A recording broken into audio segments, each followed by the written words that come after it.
नमस्कार। खरी खरी लेकर हाजिर हूं मैं सर्वमित्रा। मोदी सरकार पर कांग्रेस ने अब तक का सबसे बड़ा हमला किया है। जी हां, सबसे बड़ा हमला मैं इसलिए कह रही हूं क्योंकि आज अब से थोड़ी देर पहले एक प्रेस कॉन्फ्रेंस ली और पवन खेड़ा ने उसमें जो बातें कही वो बेहद गंभीर हैं। क्योंकि अभी तक ऑपरेशन सिंदूर को लेकर या चाहे उसके पहले पहलगाम हमले को लेकर कांग्रेस जब भी सवाल उठाती थी तो बीजेपी का ये कहना होता था कि आप इस पर राजनीति मत करिए। लेकिन बीजेपी ने राजनीति न करने की नसीहत देते हुए खुद ऐसे काम किए जिनके बाद सवाल उठने लाजमी थे कि आखिर राजनीति कर कौन रहा है। और कांग्रेस ने काफी देर तक, काफी वक्त तक धैर्य का परिचय दिया, चुपचाप वो सारी बातों को सुनती रही। राहुल गांधी और मल्लिकार्जुन खड़गे बार बार ये कहते रहे, अब भी वो ये कह रहे हैं कि देश की सुरक्षा का मसला है तो हम सरकार के साथ हैं, सरकार जो फैसला लेगी हम उसमें उनके साथ खड़े हैं। ये बात सर्वदलीय बैठकों में भी दोनों नेताओं ने कही और दोनों नेता जो बात कह रहे हैं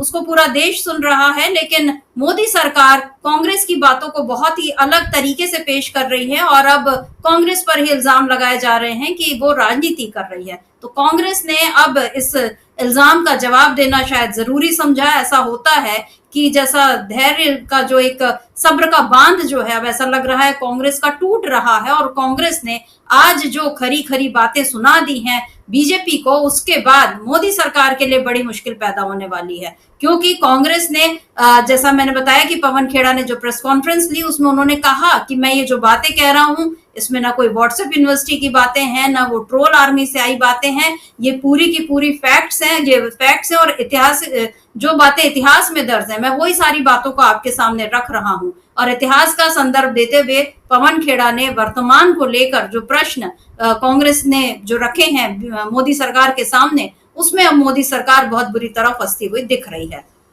आप जानते हैं कि ऑपरेशन सिंदूर के बाद उसकी जानकारी देने के लिए या ये बताने के लिए कि भारत चरमपंथ से कैसे पीड़ित है और इस पर उसका क्या रुख है, किस तरह वो पाकिस्तान को जवाब दे रहा है, इस सब को लेकर मोदी सरकार ने एक सर्वदलीय प्रतिनिधिमंडल बनाया और जिसमें तमाम दलों के लोग शामिल हैं। और ये लोग जाएंगे, 7 अलग अलग प्रतिनिधिमंडल बने हैं और ये अलग अलग देशों में जाकर भारत का रुख यानी मोदी सरकार का रुख, वैसे कहने को तो ये भारत का रुख बताया जा रहा है लेकिन बीजेपी की जो चालाकी इसमें दिख रही है कि इसमें मोदी सरकार का रुख जो है वो बताया जाएगा कि क्यों ये सारे फैसले लिए गए, क्यों ऑपरेशन सिंदूर किया गया। ये सारी बातें बताने के लिए सर्वदलीय प्रतिनिधिमंडल मोदी सरकार ने तैयार किया है। विपक्ष ने इसमें भी उसका साथ दिया कि चलिए कोई बात नहीं, आप ये काम कर रहे हैं तो हम इसमें आपके साथ हैं। लेकिन वहां भी सवाल उठे कि कांग्रेस ने जिन लोगों का नाम दिया था उन 4 नामों को छोड़कर शशि थरूर का नाम लेकर बीजेपी ने बता दिया कि उसकी असली रणनीति क्या है, किस तरह वो कांग्रेस को और उसके साथ साथ पूरे विपक्ष को तोड़ने की एक चुपचाप सी कोशिश कर रही है इस डेलीगेशन के बहाने। ये भी सामने आ गया। और इसके अलावा एस जयशंकर का जो बयान था जिसमें उन्होंने ये कहा कि हमने पहले ही पाकिस्तान को सूचना दे दी थी कि हम ऐसा करने वाले हैं और आप हमारा जो टारगेट है वो ना मिलिट्री है या ना नागरिक लोग हैं, हम केवल आतंकी अड्डों को निशाना बनाना चाहते हैं। ये एस जयशंकर का इस तरह का एक वीडियो सामने आया। इसको लेकर राहुल गांधी ने पहले भी सवाल उठाए तो विदेश मंत्रालय ने यह कहा कि उनकी बातों को गलत तरह से पेश किया और उस वीडियो का गलत संदर्भ लिया गया और उसमें राहुल गांधी को गलत साबित करने की कोशिश की गई। लेकिन राहुल गांधी ने फिर एक और ट्वीट किया है जिसमें उन्होंने फिर से वही सारे सवाल उठाए हैं। क्या है राहुल गांधी का वो ट्वीट, इसको देख लेते हैं कि राहुल गांधी किस तरह से एस जयशंकर से सवाल कर रहे हैं। उन्होंने कहा है, EAM Jaishankar silence isn't just telling, it's damning. So I'll ask again, how many Indian aircraft did we lose because Pakistan knew this wasn't lapse, it was a crime and the nation deserves the truth. ये राहुल गांधी ने लिखा है। मतलब वो कह रहे हैं कि विदेश मंत्री जयशंकर की जो चुप्पी है वो ऐसा नहीं कि वो कुछ बता नहीं रहे बल्कि ये बहुत खतरनाक या कहें नुकसानदायक है। और मैं इसलिए फिर पूछ रहा हूं कि हमारे कितने एयरक्राफ्ट, हमारे कितने लड़ाकू विमान हमने खोए हैं, क्योंकि पाकिस्तान जानता है। आप जानते हैं कि पाकिस्तान ने दावा किया था कि हमने भारत के इतने विमान गिराए, हालांकि भारत इन बातों को अभी उसने माना नहीं है। और सही बात है कि सारी बातें पब्लिक डोमेन में लाने की जरूरत भी नहीं है, लेकिन अगर विदेश मंत्री ने कुछ बयान दिया और उस पर नेता प्रतिपक्ष सवाल उठा रहे हैं तो उसका तरीके से जवाब आना चाहिए था। लेकिन विदेश मंत्रालय ने यहाँ पर भी चूक की और विदेश मंत्री अब तक इस पर कुछ नहीं बोल रहे हैं। उनकी तरफ से उनका मंत्रालय जवाब दे रहा है, लेकिन राहुल गांधी ने ये फिर कहा कि ये अपराध है। ये उसको उन्होंने सीधे सीधे अपराध, यहाँ पर कोई इफ बट कोई किंतु परंतु की गुंजाइश उन्होंने नहीं रखी। सीधे सीधे इसको वो अपराध कह रहे हैं, क्योंकि वो ये कह रहे हैं कि हमने अपने कितने लड़ाकू विमान खोए, क्योंकि पाकिस्तान जानता है। और राहुल गांधी के इस हमले के बाद अब कांग्रेस पार्टी ने भी एक बड़ा हमला किया है और उन्होंने पवन खेड़ा ने अपने आज की प्रेस कॉन्फ्रेंस में बताया, मोरारजी देसाई का उदाहरण देकर बताया कि कैसे उनके एक बयान से रॉ को कितना नुकसान हुआ था, जो भारत की खुफिया एजेंसी है। और उसके साथ साथ अब उन्होंने एस जयशंकर की तुलना भी मोरारजी देसाई के काम से ही की है। क्या कुछ कहा है पवन खेड़ा ने, सुन लेते हैं। मेहनत थी रॉ की, वो मोरारजी देसाई के जियाउल हक को एक फोन कॉल में खत्म कर दी। इसीलिए कहता हूं मुखबिरी का इतिहास है। और ये मोरारजी देसाई हैं, जैसा देश में हमारे भारत रत्न होता है ना, पाकिस्तान में निशान पाकिस्तान होता है। मोरारजी देसाई को पाकिस्तान ने निशान पाकिस्तान से नवाजा। हम चुप रहते हैं, इसका मतलब नहीं कि हम ये सब पीड़ा हम सब ने झेली नहीं है, इस देश ने नहीं झेली। आज भी कीमत अदा कर रहे हैं मोरारजी देसाई के इस अपराध का, पाप का। ये पाप की श्रेणी में आता है जो मोरारजी देसाई ने किया, और ये पाप की श्रेणी में आता है जो एस जयशंकर ने किया, और ये पाप की श्रेणी में आता है जो प्रधानमंत्री की चुप्पी है, जो जयशंकर की चुप्पी है चीन और अमेरिका को लेकर। इससे बड़ा पाप इस देश में किसी सरकार ने, किसी विदेश मंत्री ने, किसी प्रधानमंत्री ने नहीं किया, जो मोरारजी देसाई ने किया, जो नरेंद्र मोदी ने किया और जो एस जयशंकर अभी कर रहे हैं इस देश के साथ। तो यहाँ पर पवन खेड़ा सीधे सीधे इन लोगों को, बीजेपी के जो दो प्रधानमंत्री, या उस समय तो बीजेपी नहीं थी, लेकिन जो मोरारजी देसाई जो प्रधानमंत्री बने थे वो भी उस समय के जनसंघ के सपोर्ट के कारण, और मोरारजी देसाई, नरेंद्र मोदी, एस जयशंकर, इनको सीधे सीधे कांग्रेस ने पापी कहा है, पाप किया है इन लोगों ने, ये कह रहे हैं पवन खेड़ा। तो ये मोदी सरकार पर कांग्रेस का सबसे बड़ा हमला है। जैसा आपने सुना कि पवन खेड़ा ने कहा कि हम चुप रहते हैं, इसका ये मतलब नहीं कि तकलीफ नहीं है हमें। तो अब कांग्रेस के सब्र का बांध जो है वो टूट चुका है, और अब इस बांध के टूटने के बाद किस तरह का नया सियासी तूफान अब आने वाला है, कौन सी बाढ़ नहीं आने वाली है, ये अब देखना होगा। और इसी पर आज हम खरी खरी चर्चा करेंगे। हमारे साथ मौजूद हैं अमलेंदु उपाध्याय जी।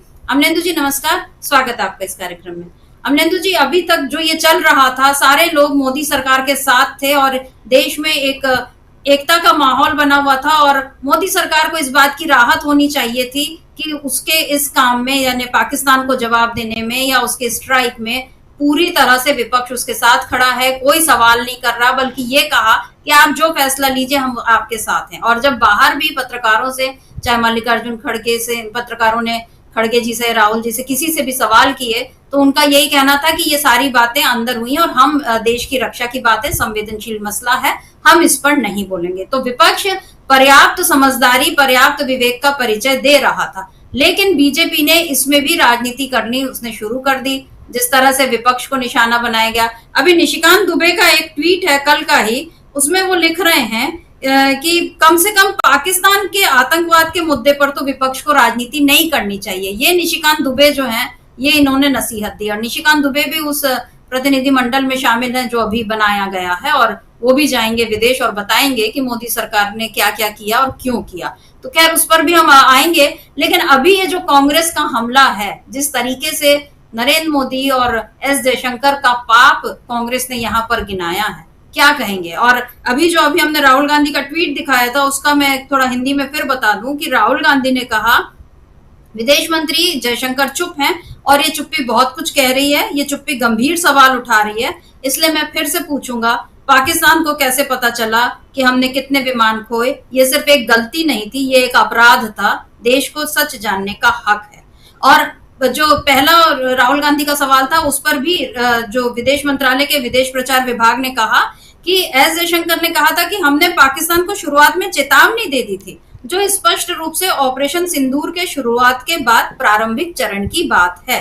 इसे गलत तरीके से प्रस्तुत किया जा रहा है, यह ऑपरेशन शुरू होने से पहले की बात है, तथ्यों को पूरी तरह से गलत तरीके से प्रस्तुत करने की निंदा की जा रही है। ये एक बयान आ गया आधिकारिक तौर पर विदेश मंत्रालय का, क्या कहेंगे अमरिंदर जी? एक तो समिता जी, विदेश मंत्रालय का जो बयान आया है और जो एस जयशंकर साहब कहते हुए सुने जा रहे हैं, दोनों में ज़मीन आसमान का अंतर है। एस जयशंकर साफ तौर पर कहते हुए सुने जा रहे हैं कि ऑपरेशन शुरू होने से पहले ही हमने पाकिस्तान को बता दिया था, ये कहते हुए सुने जा रहे हैं। और इसी को लेकर राहुल गांधी की और कांग्रेस की आपत्तियां हैं, और ये आपत्तियां बहुत वाजिब हैं। और आज तो यहाँ तक पूछ लिया पवन खेड़ा ने कि क्या इसीलिए, चूंकि पहले सूचना दे दी गई थी पाकिस्तान को, तो इसीलिए हाफिज़ सईद और जो मौलाना मसूद अजहर हैं वो अपने ठिकाने छोड़कर चले गए, चूंकि उन्हें मालूम पड़ गया था कि भारत जो है वो उनके ठिकानों पर हमला करने वाला है। और सर मित्रा जी, इसको इस बात से भी जोड़ा जा सकता है कि पाकिस्तान के एक मंत्री ने आधी रात में उठकर प्रेस कॉन्फ्रेंस की थी और ये कहा था कि उसके पास पक्की सूचना है कि भारत 24 से 36 घंटों के अंदर हमले कर सकता है। तो ये उसका कहना, तो उसके पास किस तरीके से सूचना थी ये तो हमें नहीं मालूम किस तरीके से उसके पास सूचना थी, ना तो उसने बताया उसके पास कहाँ से सूचना थी। लेकिन एस जयशंकर का बयान आने के बाद बहुत सारे सवाल उठ रहे हैं कि क्या पहले ही सूचना दे दी गई थी। अगर ऐसा नहीं था तो फिर सरकार को स्पष्ट करना चाहिए था, जो सरकार की तरफ से एस जयशंकर के बयान को लेकर कोई स्पष्टता दिखाई नहीं पड़ती। पहले तो कह दिया गया कि ये फेक है और उस संदर्भ में नहीं कहा गया था। भाई संदर्भ कुछ भी रहा हो, लेकिन ये बात तो कही गई थी और आप इसको फेक कैसे कह सकते हैं? 78 सालों में पहली बार है कि विदेश मंत्री के बयान को कोई सरकार कह दे कि वो तो फेक है, तो ये तो पहली बार देखने को मिल रहा है। तो इसीलिए सवाल उठ रहे हैं। और जो उनकी बाइट है सुमित्रा जी, उसमें आप देखिए कि जयशंकर बहुत थम कर रुक कर बहुत सोच समझ कर बोल रहे हैं, यानी वो कोई भावावेश में निकला हुआ बयान नहीं है किसी भी तरीके से। जो एस जयशंकर कहते हुए सुने जा रहे हैं वो निश्चित तौर पर जो कह रहे हैं वो बहुत सोच समझकर कहते हुए सुने जा सकते हैं। तो इसलिए कांग्रेस इसको लेकर बहुत सारे सवाल उठा रही है। और आज जो सबसे बड़ा हमला किया है वो ये कहा गया है कि ये जयशंकर और मोदी का पाप है, यानी सीधे सीधे व्यक्तिगत जिम्मेदारी जो है वो विदेश मंत्री एस जयशंकर और प्रधानमंत्री नरेंद्र मोदी पर कांग्रेस ने डाली है। तो इसलिए ये इस मसले पर आज मोदी सरकार पर कांग्रेस का सबसे बड़ा हमला है। देखना यह है कि इसका जवाब सरकार की तरफ से क्या आता है, या सरकार अपना किस तरीके से बचाव करती है। समिता जी जी बिल्कुल। और पवन खेड़ा के कुछ और भी बयान है, उनको भी हम सुन लेते हैं, क्योंकि पवन खेड़ा ने आज जो प्रेस कॉन्फ्रेंस की उसके अलग अलग हिस्से हैं, बहुत सारी बातें उन्होंने कही। मोरारजी देसाई की बात हमने सुनी। पवन खेड़ा ने ये बताया कि एस जयशंकर जिस बात को यहाँ पर विदेश मंत्रालय खारिज कर रहा है कि नहीं, उनकी बात को गलत तरीके से पेश किया जा रहा है, उसी बात को लेकर पाकिस्तान की टीवी में किस तरह से जो डिस्कशन हो रहा है वहां के चैनल्स में, और कैसे एस जयशंकर का मजाक उड़ रहा है, क्या कुछ कहा है पवन खेड़ा ने, उसको सुन लेते हैं। कि कैसे जयशंकर जी खुद प्रेस एजेंसीज को सामने बैठाकर और खुद बता रहे हैं कि हमने पाकिस्तान के आतंकी ठिकानों पर हमला करने से पहले पाकिस्तान को सूचित कर दिया था। अब यह सूचित करने का क्या मतलब होता है? इतना भरोसा है आपको आतंकियों पर कि आप सूचित कर देंगे और वो वहीं रहेंगे या वो चुपचाप बैठेंगे? यह भरोसा है आपको उन आतंकियों पे? रिश्ता क्या है आपका? कैसे आप बोल रहे हो उनको? क्यों बताया आपने उनको? और इसको आप क्या कूटनीति कहेंगे? ये डिप्लोमेट रहे हुए हैं। आज जो देश के विदेश मंत्री हैं ये एक राजदूत रहे हुए हैं, आईएफएस ऑफिसर रहे हुए हैं। क्या इसको कूटनीति कहते हैं? माफ कीजिएगा, हमारी देहाती भाषा में इसको मुखबिरी कहते हैं, इसको कूटनीति नहीं कहते। ये मुखबिरी है, ये अपराध है, ये गद्दारी है। और उसके बाद लीपापोती पूरी कि मैंने ऐसा नहीं। अरे आपने तो खैर लीपापोती भी नहीं कि आपके विभाग से एक चिट्ठी आ गई कि ये ऐसा नहीं कहा। आपके मुंह से ये शब्द एक एक यहां मीडिया कर्मी बैठा है, देश के हर नागरिक ने, विश्व के हर नागरिक ने देखा आपने क्या बोला कि हमने पाकिस्तान को बता दिया था कि हम सिर्फ आतंकी ठिकानों पर हमला करने जा रहे हैं। अब बताइए, मुखबिरी नहीं है तो क्या है? और मुखबिरी का इतिहास लंबा है, अभी उस पर भी आऊंगा मैं। अब हम यह जानना चाहते हैं, क्या इसी मुखबिरी की वजह से अजहर मसूद जिंदा भाग गया? क्या इसी मुखबिरी की वजह से हाफिज सईद भाग गया? यह हुआ क्या? क्या देश को यह जानने का हक नहीं है कि आपने पहले ही सूचित करके अजहर मसूद को बचाया? ये वही अजहर मसूद है जिसको पहले भी बचाया गया था। कंधार में जब IC 814 को हम छुड़वाने गए थे, तब इसी अजहर मसूद को हम जाकर उनको सुपुर्द करके आए थे। ये दूसरी बार बचाने की साजिश क्यों हो रही? क्यों बचाया गया अजहर मसूद को? कारण बताइए। ये जो बयान है विदेश मंत्री का बहुत संवेदनशील है। आतंकी ठिकाने, इस बयान के बाद पाकिस्तान ने उन ठिकानों का क्या किया होगा, खाली किए होंगे, नहीं किए होंगे, ये तो अजहर मसूद जिंदा है उसी से मालूम पड़ जाता है। और कितने आतंकी जिंदा बच के भाग गए होंगे, ये चिंता और ये सवाल हम सबके मन में है। We are right in being concerned and being worried about the future, the safety of our country. If we have forewarned Pakistan, then obviously most of the terrorists like Azhar Masood, like Hafiz Saeed would have escaped. Why did we allow that? That's a question, that's a concern which every single Indian faces today. And the minister and the prime minister must open their mouth and come out clean. यहाँ पर अमलेंदु जी, सुना पवन खेड़ा जो है उन्होंने, और जो बात वो कह रहे हैं वाकई पूरे तथ्यों के साथ, और अब जब बात निकली है तो सारी जगहों पर पहुंचेगी ही। अब वो कंधार तक भी पहुंची और उस समय का जो मामला था, किस तरह से छोड़ा गया, वो सारी हम लोगों ने चीजें देखी हैं। उसको लेकर जो अभी एक फिल्म बनी, उसको कैसे, जो वेब सीरीज बनी, उसको कैसे रोका गया, ये सारी बातें भी सब पब्लिक डोमेन में हैं। लेकिन यहाँ पर जिस तरीके से एस जयशंकर पर ये जो सीधे सीधे गद्दारी का इल्जाम लगाया गया है, और एस जयशंकर अभी तक कुछ नहीं बोल रहे हैं, तो ये चुप्पी क्या कह रही है? मतलब मोदी भी चुप रहते हैं, एस जयशंकर भी चुप रहते हैं, ट्रंप जो है वो लगातार एक तरह से बदजुबानी जो है वो भारत के लिए किए जा रहे हैं, और मोदी उस पर कुछ नहीं बोलते। चीन के लिए मोदी ने कभी सच नहीं बताया कि आप वाकई चीन कहां तक आया था और आपने किस बात को लेकर वार्ता की। अगर कोई घुसा ही नहीं था तो आपने वार्ता किस बात को लेकर की, और आपने अपनी सेना को, वहां से सैनिकों को आपने पीछे क्यों हटाया? ये सारी बातें, अब बहुत सारे सवाल जो हैं वो कांग्रेस उठाएगी। तो ऐसे में बीजेपी का ये बार बार जो कांग्रेस को घेरने की कोशिश, क्या यहाँ पर बीजेपी एक बार फिर से कमजोर पड़ गई है? ये दिख रहा है, क्योंकि जो जैसा लगा होगा बीजेपी को कि ऑपरेशन सिंदूर का वो बहुत फायदा ले लेगी। आप आज 2 दिन से सोशल मीडिया पर चल रहा है कि रेलवे टिकट पर किस तरह से ऑपरेशन सिंदूर, और उसमें भी नरेंद्र मोदी का नाम, यानी कि रेलवे टिकट को भी मोदी सरकार नहीं छोड़ रही है प्रचार करने के लिए कि कैसे मोदी ने पूरी बहादुरी दिखाई है। और ये सब जो बातें चल रही हैं, इनको लेकर एक बयान आया है सुनील जाखड़ का, जो पहले कांग्रेस में थे लेकिन अब पंजाब बीजेपी के अध्यक्ष हैं, और उन्होंने अब क्या कहा है विपक्ष के लिए, किस तरह से वो बीजेपी के पूरी तरह से भाषा बोल रहे हैं। एक बार सुनते हैं उस बयान को, उसके बाद आप पर आते हैं। साहब, मैं राहुल गांधी जी के बयान की बात नहीं करता, उनके बाकी जो लीडर्स हैं, अपोजिशन के कई लीडर जो बार बार देश की फौज के ऊपर जो प्रश्न चिन्ह लगा रहे हैं, साहब मेरा उनसे इसलिए मैं निवेदन करूंगा माननीय प्रधानमंत्री जी से, ऐसे जो लीडर हैं और खासतौर पे हमारे पंजाब के भी कई लोग ऐसे, हमारे नजर बट्टू हमारे पास भी हैं, उन सारों का एक डेलीगेशन बना के जहां दूसरे देश के मुल्कों में भेजा जा रहा है, वहीं पे एक पाकिस्तान मौलाना मसूद के घर पे जरूर भेजा जाए। हाँ जी, हाँ, इन लोगों को, ये जो लोग सवाल उठा रहे हैं, उन लोगों को भेजा जाए, वो वहां पे जाके वो शोक के अंदर शामिल होंगे तो उनको पता लग जाएगा कि मौलाना मसूद का परिवार या उनका भाई कैसे मारा गया। जो आज मरा है आतंकी, उसके घर पे भी इनको भेजना चाहिए। तो क्योंकि इनकी आवभगत तो वो करेंगे, क्योंकि ये बोली पाकिस्तान वालों की बोल रहे हैं। साहब अमरेंद्र जी, यहाँ पर सिर्फ ये कहना बहुत आसान है कि आप तो पाकिस्तान की भाषा बोल रहे हैं, या आपकी चर्चा तो पाकिस्तान में होती है। जैसा अमित शाह वगैरह चुनावी रैली में बोलते थे कि यहाँ पर अगर कांग्रेस जीती तो जो पटाखे जो हैं वो पाकिस्तान में फूटेंगे, इस तरह की जो बातें होती थी। अब ये सब जो कहा जा रहा है, और ऐसे में पवन खेड़ा का जो बयान है, जो तथ्य उन्होंने सामने रखे हैं, क्या कहेंगे? देखिए समिता जी, लफाजी करना तो कोई भी कर सकता है, वो सुनील जाखड़ को ही उसका विशेषाधिकार थोड़ी है, तो कोई भी कर सकता हो। भारतीय जनता पार्टी का तो खैर एक कहा जाए जन्मसिद्ध अधिकार है लफाजी करना, तो वो करते हैं, तो उनके नेता हैं सुनील जाखड़, वो भी कर रहे हैं लफाजी। तो बीजेपी में जाते ही जो है नेता तुरंत लफाज हो जाता है, ये तो समझ में आता है, तो वो कर रहे हैं अपनी लफाजी अपनी तरीके से, वो है। लेकिन जो पवन खेड़ा ने आरोप लगाए समिता जी, उन आरोपों के जवाब भारतीय जनता पार्टी के पास क्या है? सवाल ये है, जो आरोप लगाए बहुत गंभीर किस्म के आरोप हैं, और अगर समिता जी इस ऑपरेशन सिंदूर शुरू होने से पहले ही अगर ये सूचना दे दी गई थी, तो पवन खेड़ा जो कह रहे हैं, तो निश्चित तौर पे वो तो कह रहे हैं कि ये महापाप है या गद्दारी है, एक तरीके से वो ये कह रहे हैं।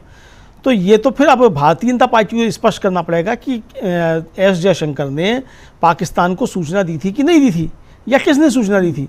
क्योंकि समिता जी, अब सेना की पहली प्रेस कॉन्फ्रेंस हुई थी ऑपरेशन सिंदूर के बाद, तो सेना की ऑपरेशन में ये कहा गया कि भाई हमने उनके नागरिक ठिकानों पर और मिलिट्री एस्टेब्लिशमेंट पर कोई हमले नहीं किए, हमने सिर्फ जो आतंकी अड्डे थे और लक्षित कार्रवाई की, बहुत संयम के साथ हमने कार्रवाई की। ये सेना की तरफ से कहा गया और वही आधिकारिक वक्तव्य हम मानते हैं कि सेना की तरफ से कहा गया। तो सेना की तरफ से तो नहीं जानकारी दी गई थी, लेकिन अगर एस जयशंकर ने जानकारी दी है शर्मिष्ठा जी पाकिस्तान को, जैसा कि पवन खेड़ा कह रहे हैं कि इसी तरीके का काम जो था वो किया था मोरारजी देसाई ने, और मोरारजी देसाई ने जो था सूचित कर दिया था फ़ोन करके जिया उल हक को, जो उस समय वहाँ के राष्ट्रपति हुआ करते थे, कि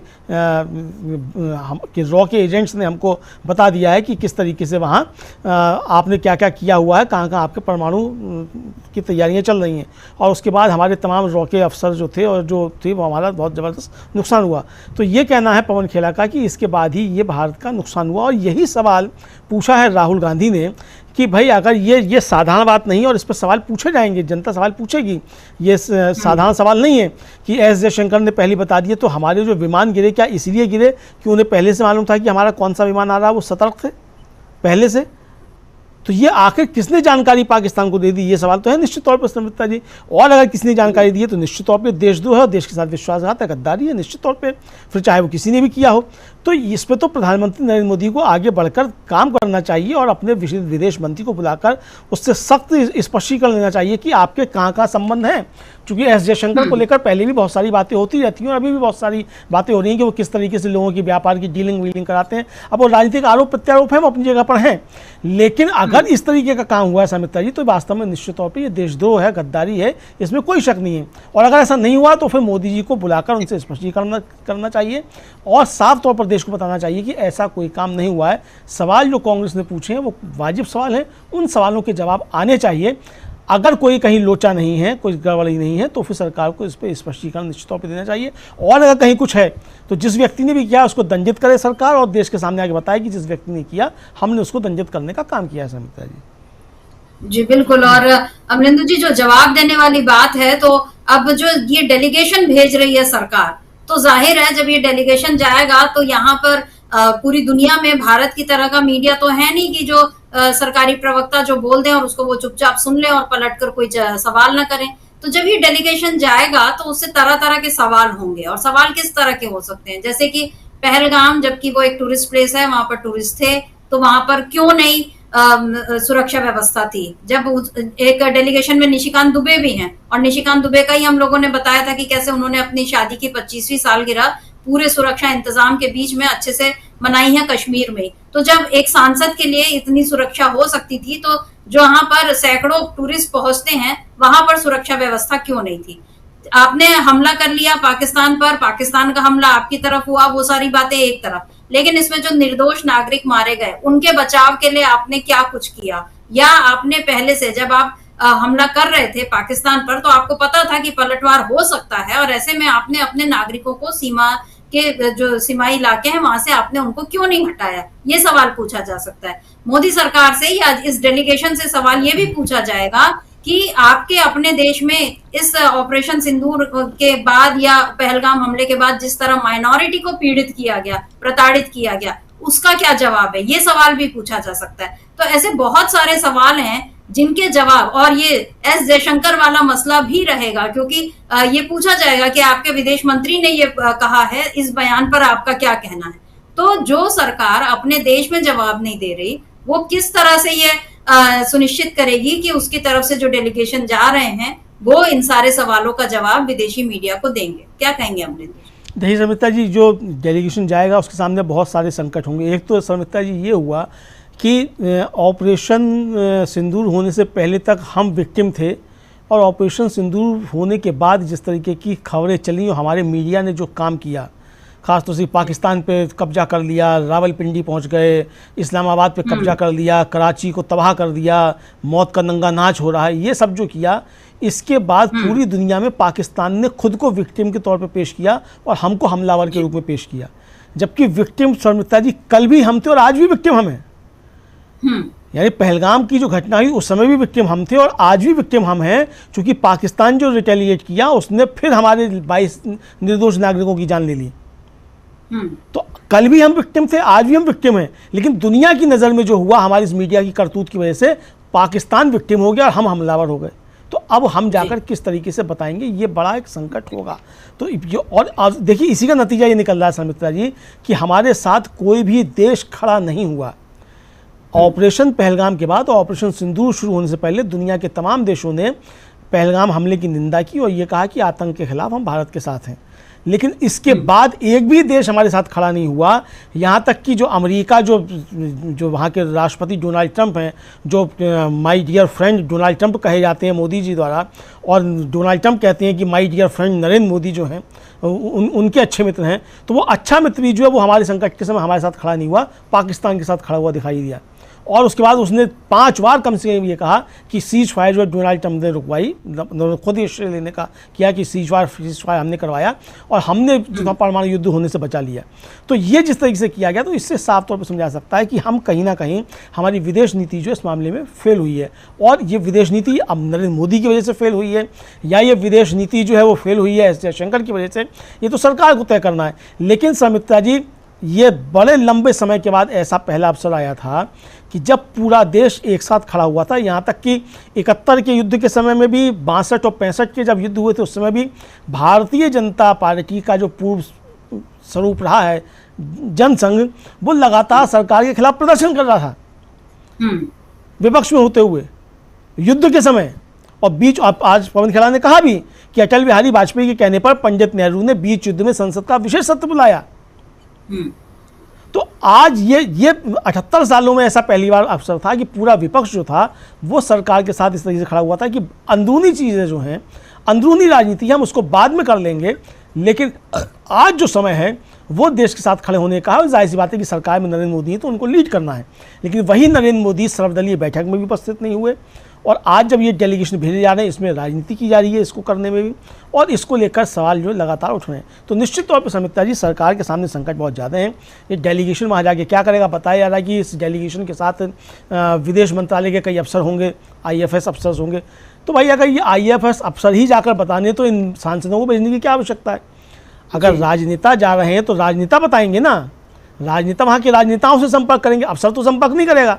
अब हमारा विदेश सचिव जाकर जो है अमेरिका के उपराष्ट्रपति से मुलाकात नहीं करेगा, वो करेगा तो जाके वहाँ के विदेश सचिव से मुलाकात करेगा। लेकिन अगर हमारा डेलीगेशन जा रहा है तो वहाँ के राष्ट्रपति से, उपराष्ट्रपति से, वहाँ के नेता विपक्ष से ये डेलीगेशन संपर्क करेगा ना। तो ये डेलीगेशन को क्या बताया जाएगा, इसकी कहाँ ट्रेनिंग होगी? और इसकी ट्रेनिंग तब होगी जब सर्वदलीय बैठक हो, उसमें मुद्दे तय हों कि हमें जाकर क्या जवाब देने हैं, क्या क्या सवाल पूछे जा सकते हैं। तो जब तक ये सर्वदलीय बैठक में चीज़ें तय नहीं होंगी, एक रूट मैप तैयार नहीं होगा, तब तक ये डेलीगेशन जाके करेगा क्या, इसको भी लेकर बहुत सारे सवाल हैं। तो आज जयराम रमेश ने भी सवाल किया है, कांग्रेस तो सवाल पहले भी कर रही है कि भाई ये इस डेलीगेशन के जाने से पहले एक सर्वदलीय बैठक होनी चाहिए जिसमें प्रधानमंत्री को उपस्थित रहें और उसमें एक कार्यक्रम तैयार हो कि हम जाएंगे तो हमें क्या बात रखनी है भारत की तरफ से, क्या क्या सवाल पूछे जा सकते हैं, पाकिस्तान का जो प्रोपेगेंडा है उसको किस तरीके से हमको निष्प्रभावी करना है, पाकिस्तान के साथ जिस तरीके से तुर्की, अजरबैजान और चीन जो है मजबूती के साथ खड़े नज़र आ रहे हैं, इसका हमको किस तरीके से जवाब देना है। और हमें ये क्यों बताना है दुनिया को जाकर कि अगर इसी तरीके से पाकिस्तान के साथ ये दुष्ट आकर खड़े होंगे तो दुनिया के अंदर एक तीसरे विश्व युद्ध की आशंका जन्म ले सकती है। ये समित्रा जी छोटी मोटी चीज़ नहीं है कि पाकिस्तान के साथ जिस तरीके से चीन खड़ा हुआ और उसने खुलकर वक्तव्य दिया कि हम पाकिस्तान की संप्रभुता के लिए उसके साथ खड़े रहेंगे, उसके विदेश मंत्री का बयान आया, तो ये छोटी मोटी बात नहीं है। और अब तो ये भी आ रहा है कि पाकिस्तान को जो है वो मिलिट्री मदद भी की है चीन ने और तुर्की ने, और तुर्की के तो जो है मिलिट्री के अफसर मारे गए हैं भारत की स्ट्राइक में, ये भी चीज़ें आ रही हैं। तो अगर ऐसा है तो समित्रा जी, इसका मतलब कि सिर्फ ये रणनीतिक साझेदारी चीन और पाकिस्तान की नहीं हो रही थी, ये सैन्य साझेदारी भी हो रही थी, और ये एक बड़ा खतरा इस भारतीय उपमहाद्वीप में हो रहा है और ये विश्व युद्ध की शक्ल भी ले सकता है। तो ये चीज़ भी बतानी होंगी, लेकिन ये बताया कब जाएगा? ये तब बताया जाएगा कि जब सर्वदलीय बैठक हो, उसमें कार्यक्रम तैयार हो और जो हमारे सांसद जाएं उनको भी पूरी तरीके से सजग करके और ये एजेंडा बताकर भेजा जाए कि आपको ये जाके पक्ष रखना है और ये चीज़ें हो सकती हैं। लेकिन उसकी तैयारी तो कहीं दिख नहीं रही है। डेलीगेशन तैयार हो गया, वो जाएगा भी, लेकिन वो जाएगा उसके साथ अफसर जाएंगे, अफसर जाके बताएंगे। तो अफसरों के बताने से चीज़ें नहीं होनी है। अफसरों को अपना जो काम करना था वो किया, हमारी सेना के अफसरों ने बहुत अच्छा काम किया, एक एक दिन में 4-4, 5-5 बार प्रेस ब्रीफिंग की। विदेश मंत्री ने बहुत अच्छा किया, पहले ही दिन सबसे पहली हवाई निकाली, पाकिस्तान के एजेंडे की निकाली, और ये कहा कि पाकिस्तान जो है पहलगाम हमले के जरिए ये साबित करना चाहता था कि भारत जो है वो धार्मिक आधार पर बटा हुआ है, वो एजेंडा हमने ध्वस्त कर दिया। तो विदेश सचिव ने या हमारी ब्यूरोक्रेसी ने और सेना के अफसरों ने जो उनका काम था बहुत बेहतरीन तरीके से बखूबी किया। फेल हुई है तो सरकार फेल हुई है, फेल हुई है तो सरकार की विदेश नीति फेल हुई है, और अगर नहीं हुई है तो फिर किस तरीके से कामयाब हुई है, सरकार इसका जवाब दे सकती है। जी बिल्कुल। और भावनाओं की राजनीति करना और मुद्दों से अनदेखी करना, इसका जो नुकसान है वो अब देश में भुगत रहा है। और मोदी की बातों में आकर और बार बार कि हाँ उनके आने से दुनिया में भारत का डंका बजेगा और विश्व गुरु बन जाएंगे और तमाम बातें खूब सुन ली, लेकिन अब हकीकत सामने आ रही है कि आपके साथ एक भी देश खड़ा नहीं हुआ और अब आपको जगह जगह अपना प्रतिनिधिमंडल भेजना पड़ रहा है। और ये भी बड़ी अजीब सी बात है अमलेंदु जी, सारे जगहों पर मतलब तमाम देशों के साथ हमारे जो कूटनीतिक संबंध है, राजनयिक संबंध है, हमारी एम्बेसीज हैं, वहां पर बाकायदा आपके एम्बेसडर जो है नियुक्त हैं, वो लोग जाकर वहां की सरकार को सूचना दे सकते थे, अपना भारत का पक्ष रख सकते थे। उसके लिए जनता के पैसों पर इतना खर्च करने की जरूरत क्या थी? और अगर थी तो उसकी जो तैयारी है वो इतनी लचर और कमजोर क्यों दिख रही है कि ये जो डेलीगेशन जाएंगे उनको लेकर अभी से सवाल उठ रहे हैं कि ये करेंगे आखिर क्या? और तुर्की का जिक्र भी आपने किया अमलेंदु जी, तो उसको लेकर भी निशिकांत दुबे मतलब वो पता नहीं बीजेपी के ऐसे बयानवीर बने हुए हैं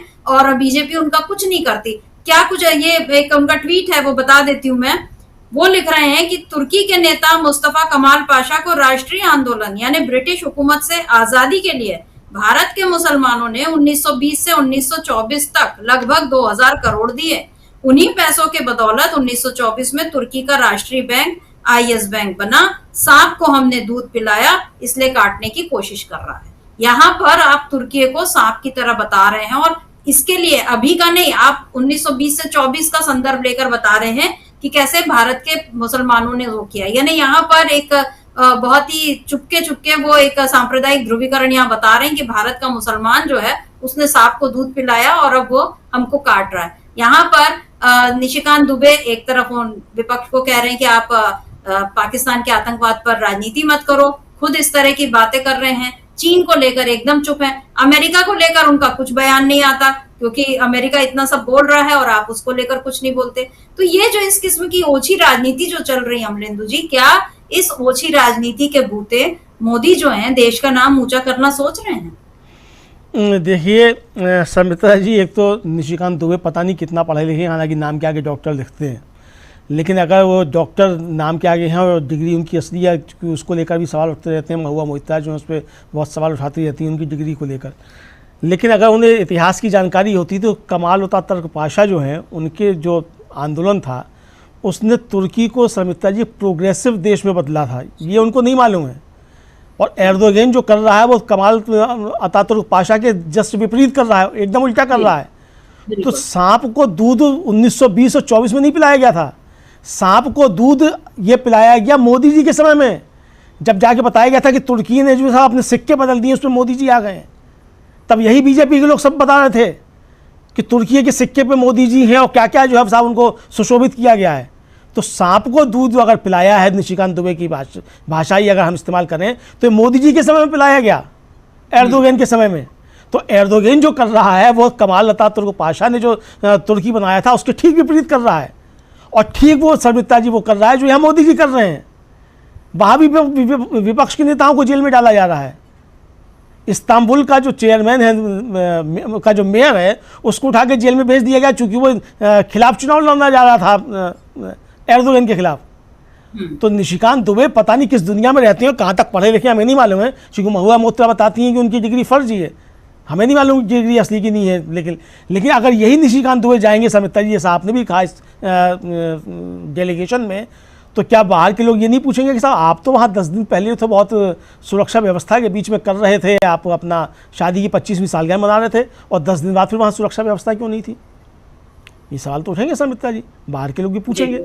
सवाल सिर्फ अब ये नहीं होगा डेलीगेशन जाएगा, डेलीगेशन अगर जाता समिता जी और ये हमारी कार्रवाई से पहले जाता तो उसका बहुत ज़्यादा असर होता, और कार्रवाई के बीच में भी जाता तब भी असर होता। सवाल ये है कि जिस समय हमारी कार्रवाई चल रही थी और हमारी कार्रवाई की तैयारियां हो रही थी, उस समय हमारे विदेश मंत्री क्या कर रहे थे?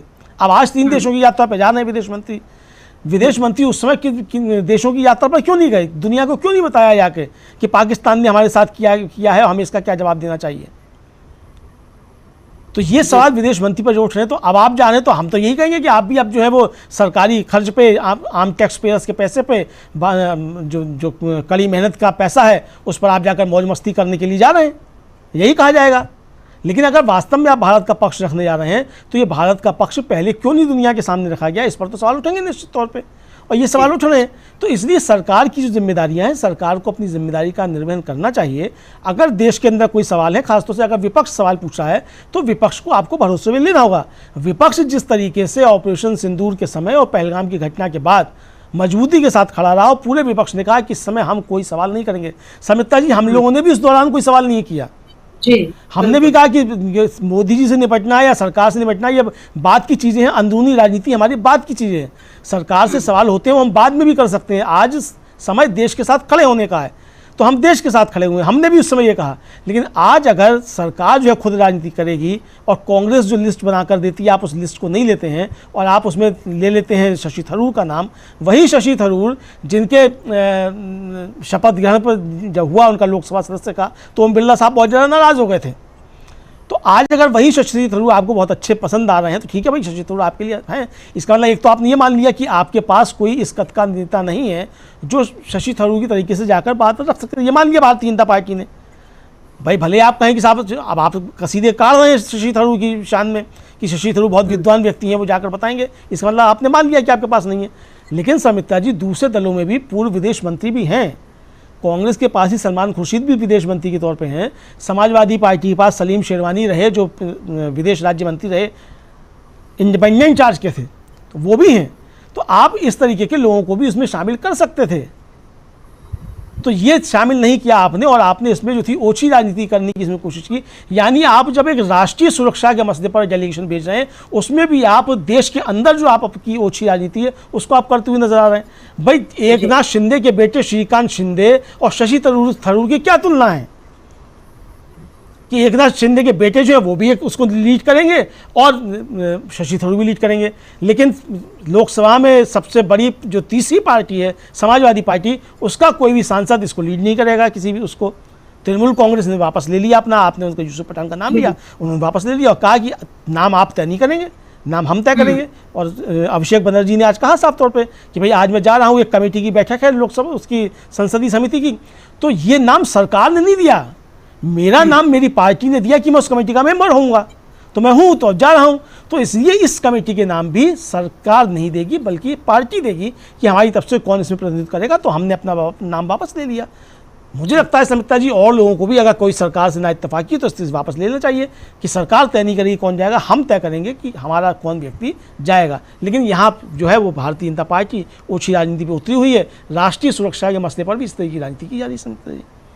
जी बिल्कुल, और राजनीति करने का कोई अंत नजर ही नहीं रहा है। और ये जो आपने शशि थरूर का नाम लिया, तो सुब्रमण्यम स्वामी जो बीजेपी के हैं, और उनका एक ट्वीट आया है। अब सोचना ये है शशि थरूर को कि वो कैसे अब इस ट्वीट के बाद भी मोदी जी के का पक्ष रखने के लिए विदेश जाते हैं। क्या कुछ लिखा है सुब्रमण्यम स्वामी के इस ट्वीट में, इसको देख लेते हैं। ये लिख रहे हैं, how can a BJP government send Shashi Tharoor lead a MP members team abroad on behalf of the Union of India when it is known that his wife was murdered and that Tharoor had a live-in relationship with ISI managed Pakistani women.